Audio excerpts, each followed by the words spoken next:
recognizing your weakness, it drives you to God. Immediately to God.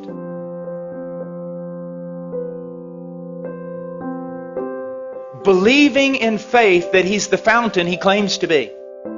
That He's the source and the helper that He claims to be. That He is one of unlimited resources. That He does not greedily hand out to children, but He lavishes upon us. So see, your problem is that you're really not recognizing you're weak. Or you recognize you're weak, but you just stay there in your weakness. The thing is, your weakness ought to drive you to God. I saw someone last night, and I dealt a long time with them. Precious little girl. She recognized her weakness. She recognized her frailty. She recognized her sin. She recognized there were some things in her life she couldn't overcome right now. But here was her problem. She would see her sin, and because of the work of the devil and sometimes our own heart condemning us, she would put herself in the penalty box every time that she sinned. Well, you can't go to God right now.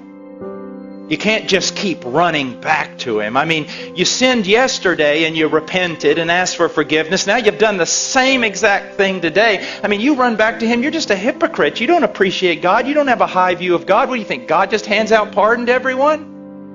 And isn't that what we do? And isn't that what we think?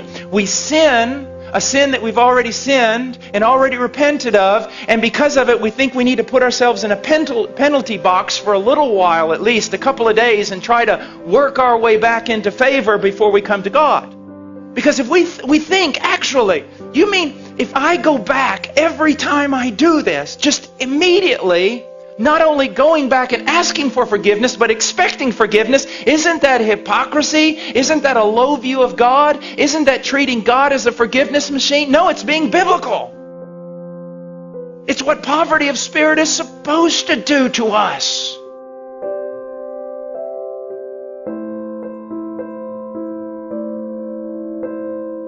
I'm talking to genuine Christians who really want to be something they are not yet.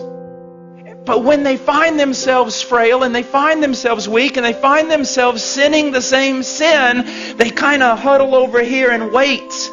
Maybe read their Bible a few days, pray some more, show God they're really sincere before they run over there and actually try to get some forgiveness. No! One of the great joys of my life is when I discovered that the moment I sin the sin I always sin, my first response ought to be to latch a hold of Christ. And not beggarly, not thinking, oh, here I am, you ought to strike me down. But no, I latch a hold of Christ saying, I believe your promises. I am in a different realm. I am free. I am a saint. I've been moved out of Adam and condemnation and law. All of it was paid for on that tree. When He died, He knew all of it. He forgave all of it. I'm free. It's absolutely spectacular.